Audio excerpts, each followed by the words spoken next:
মিথ্যা কথা বলার জন্য উত্তরে চুরিতে লাগা দিছে, হারা করিতে শুরু হয়েছে। এটা কি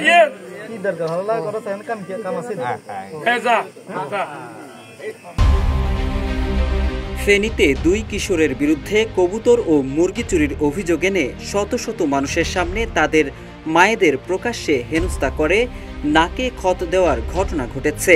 গত বৃহস্পতিবার রাতে ফেনী সদর উপজেলার ৫ গাছিয়া ইউনিয়নে এ ঘটনা ঘটে। এরপর সেই ভিডিও ছড়িয়ে পড়ে সামাজিক যোগাযোগ মাধ্যমে। এদিকে নাকে খত দেওয়ার ঘটনায় ৫ গাছিয়া ইউনিয়ন বিএনপির সভাপতি ও সাবেক ইউপি চেয়ারম্যান দেলোয়ার হোসেন দেলুকে দলীয় সব পদ থেকে অব্যাহতি দেওয়া হয়েছে।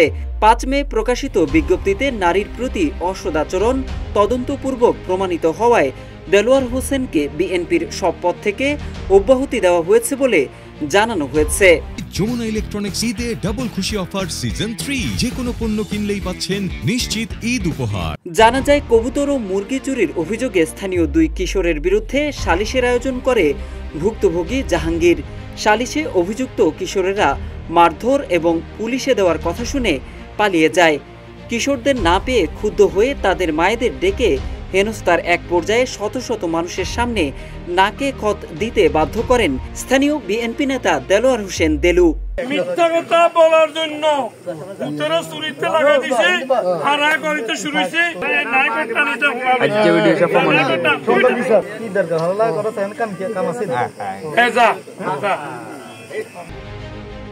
ভাইরাল ভিডিওতে দেখা যায় আশপাশে অনেক মানুষ জড়ো হয়ে আছেন।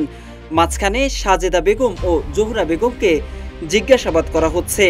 ছেলের অপরাধে দুজন মায়ের সম্পৃক্ততার কথা বলা হয়।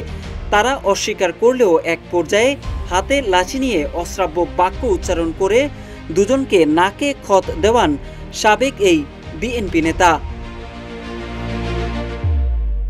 চুরির দায়ে অভিযুক্ত এক কিশোর মাকে নাকে খত দেওয়ার ঘটনায় কোথাও অভিযোগ করেননি বলে জানায়। সন্তান অপরাধ করলে মাকে নাকি টানাইতে হবে, ভাইয়া মারে কর, কোথাও অভিযোগ করি নাই। কারণ এরা হচ্ছে যে পাওয়ারশালী লোক, এরা সবকিছু টাকা দিয়ে জিম্মি করে ফেলাতে পারে।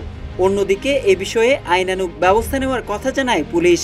আমরা একটা ভিডিও দেখালেন, ভিডিওটা দেখলাম, তো বিষয়টা আমরা খতিয়ে দেখছি এখানে আমাদের ফৌজদারি কোনো অপরাধ হয়েছে কিনা।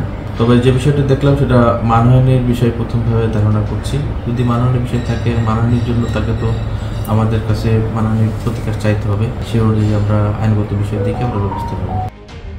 এদিকে নাকে খত দেওয়ার অভিযোগে অভিযুক্ত সাবেক ইউপি চেয়ারম্যান ও বিএনপি নেতা দেলোয়ার হোসেন দিলু জানান, অভিযুক্তরা পলাতক থাকায় তাদের মায়েরা যা শাস্তি দেওয়া হবে তা মেনে নেওয়ার কথা জানিয়েছেন।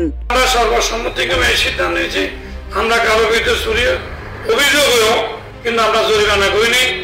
তাদের মারা বলছে আমার ছেলেরা যেহেতু অপরাধ করেছে অনুপস্থিত, সেহেতু আপনারা সাজা দেন, তা আমরা মাথা পেতাম।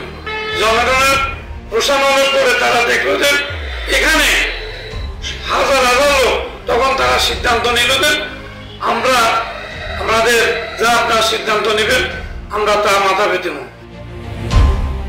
এদিকে এই ঘটনায় জড়িতদের দ্রুত আইনের আওতায় এনে শাস্তির দাবি করেছেন স্থানীয় বাসিন্দারা। মোহাম্মদ সাইফুল ইসলাম, ইত্তেফাক।